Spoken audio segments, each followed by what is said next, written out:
I take it that if you clicked on this video, you love pro wrestling, and there is nothing more enjoyable in the sport than seeing one of your favorites ascend to the top of a company and achieve their dreams. We've seen this with Daniel Bryan at WrestleMania, Kofi Kingston after 11 years in the company finally getting glory, Mankind winning his first WWE title during the Attitude Era.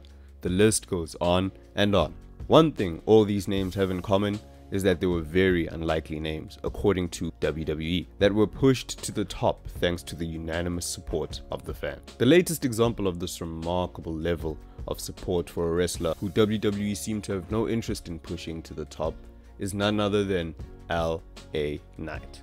LA Knight has grown in leaps and bounds since abandoning his horrendous Max Dupree character, which was given to him on his arrival to the main roster. LA Knight was able to catch the attention of the audience with his crazy mic skills and shining charisma. Now, LA Knight has felt like a breath of fresh air in the WWE. He's someone that has made something of himself purely through his character rather than his in-ring skills. And that's not to say LA Knight can't wrestle, because that is a hugely underrated facet of his game. Now, when looking at the previously mentioned wrestlers who were forced into victories by the fans, they all reached their level of success. LA Knight, on the other hand, is yet to do so. At Money in the Bank 2023, we saw LA Knight ascend to the top of the ladder and reach the briefcase, only to be stopped by the Judgment Day's Damian Priest. He grabbed him by the neck, followed that with a broken arrow from the top of the ladder, and then went on to retrieve the Money in the Bank briefcase for himself. This was meant to be LA Knight's moment, his chance at proving the WWE management wrong. It is important to note that this does not mean it's the end for LA Knight. This is not his 5 minutes of fame that the WWE gave him to shut the fans up. No, Daniel Bryan had to overcome the odds. Kofi Kingston had to overcome the seemingly impossible odds. And now it's LA Knight's turn. I think in order to truly get behind LA Knight, we have to understand how it is that he got to this point and understand all the adversity he has had to overcome. LA Knight, or Sean Ricker, was born on November 1st, 1982 in Hagerstown in Maryland. After high school, Ricker would move to Cincinnati and begin his wrestling training at the age of 20 in 2003. He worked in a wood mill as well as a Ruby Tuesdays restaurant to support himself while developing his craft as a pro wrestler. In late 2003, Ricker would begin working for Heartland Wrestling Association under the ring name Deuce. Deuce would compete against the HWA World Heavyweight Champion Chad Collier in a title versus career match, which Deuce subsequently lost, meaning he would not be seen in an HWA ring until he returned as Dick Rick in late 2007. Rick would then be featured in Match 1 Pro Wrestling between 2009 and 2011, where he found himself teaming up with now AEW star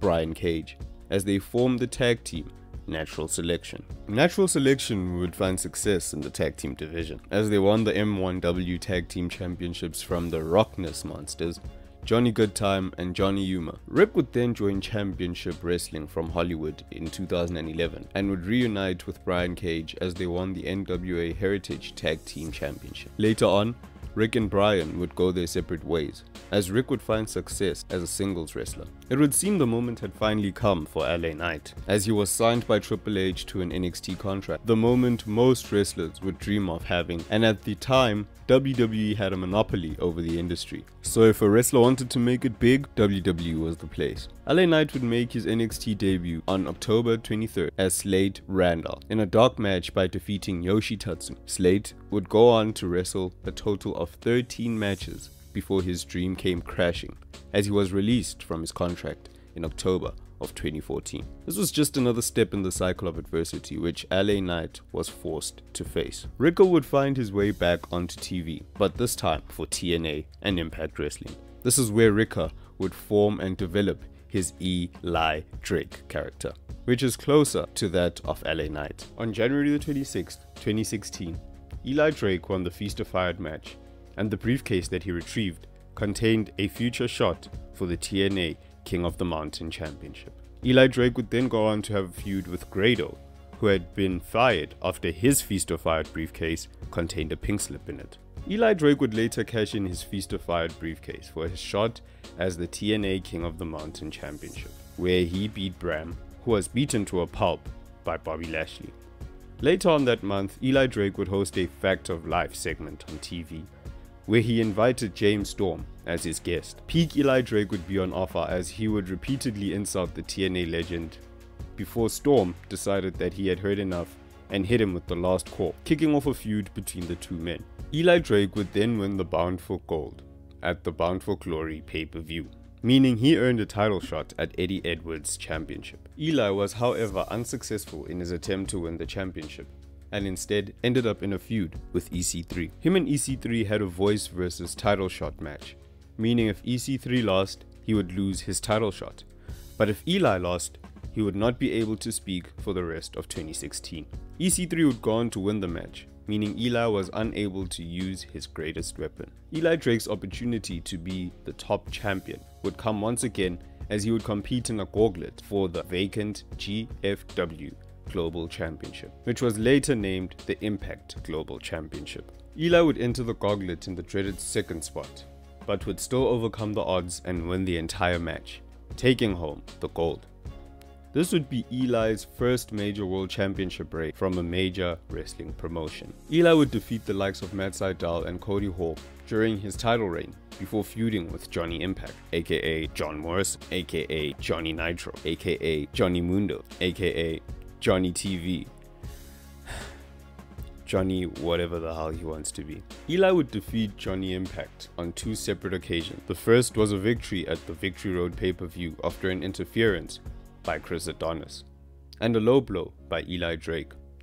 The second was a victory at Bound for Glory, when a returning Alberto Al Patron, formerly known as Alberto Del Rio in WWE, hit Johnny Impact with a chair. Drake would then be forced to defend his title against Johnny Impact and Alberto Al Patron in a 6 sides of steel match at Genesis. Eli Drake was somehow able to overcome the odds and defeat both men, therefore retaining his world title. Sadly, Eli Drake's title reign would come to an end, as he would lose it to a returning Austin Aries. Eli's reign lasted a total of 146 days, and he was unable to recapture his title. Eli would get another opportunity at gold in Impact Wrestling as he won the Feast of Fire briefcase for the second time, but this time it was for the Impact World Tag Team Championships opportunity. Eli Drake decided that he no longer had a tag team partner. He decided to challenge Moose for his briefcase, which was for the Impact World Championship. He would win the briefcase thanks to an interference from Ohio versus Everything.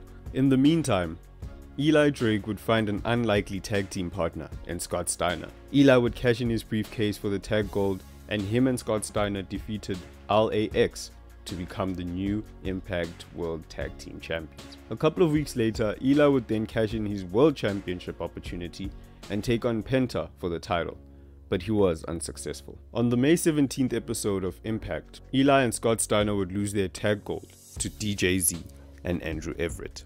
On the 28th of June 2019, Eli Drake made an appearance at ROH Best in the World, where he was revealed as Nick Aldis's mystery partner and the latest person to sign an exclusive deal with the NWA. Eli Drake and his former TNA rival James Storm would share the ring as tag partners as they defeated the Rock and Roll Express and the Wildcards in a triple threat tag team match for the NWA Tag Team Champion. Eli and Storm would then drop their gold as Eli quietly left the company in 2021, and guess who came calling? Yes, Triple H and William Regal came calling, and Eli had signed with WWE. He debuted as a heel under the name we all know him by at the moment, LA Knight. LA Knight would make his re-debut on an episode of NXT where he defeated Austin Gray with ease. LA Knight would align himself with the WWE Hall of Famer and the $1 Million Man Ted DiBiase at NXT TakeOver in Your House, where he defeated Cameron Grimes in a ladder match to win and bring back the $1 Million Championship. Knight would then obviously turn on Ted DiBiase and attacked him during the title ceremony before getting chased off by Cameron Grimes. LA Knight and Cameron Grimes would have a rematch, and the stipulation was if LA Knight won the match, Cameron Grimes would have to be his personal butler. And that is exactly what happened. Knight would then later agree to defending his championship one more time in a match against Cameron Grimes. But this time, if LA Knight won, Ted DiBiase would replace Cameron Grimes as his personal butler. Cameron Grimes and Ted DiBiase would of course not allow this to happen, and LA Knight would drop his title after just 70 days. The NXT landscape would change while LA Knight was still around. Gone was the black and gold color, and in was about every color on the rainbow. The slightly edgier NXT had been replaced with a more children-friendly program. LA Knight would begin a feud with Grayson Waller, as a double turn would take place, with LA Knight becoming a face and Grayson turning heel. This feud would blend with the NXT Black and Gold versus NXT 2.0 rivalry, as the team of LA Knight, Johnny Gargano, Tommaso Ciampa, and Pete Dunne took on Braun Breaker, Carmelo Hayes, Grayson Waller, and Tony D'Angelo. At War Games, NXT 2.0 would be victorious, indicating a change of times. LA Knight would get a chance at the NXT Championship held by Dolph Ziggler, but was unsuccessful. This left Gunther offended, as LA Knight was able to get a shot at the title by just calling out Dolph Ziggler, leading to a feud between LA Knight and Gunther. LA Knight would wrestle his final match in NXT at Stand and Deliver, where he lost to now IC champion Gunther. On the May 20th episode of SmackDown, LA Knight made his debut, well, sort of. He was now known as Max Dupree, and he was looking for talent which he could manage. Over the next few weeks, LA Knight announced 2 new members of the Maximum Male Models, Marseille and Mansoor, and was soon joined by his storyline sister, Maxine Dupree.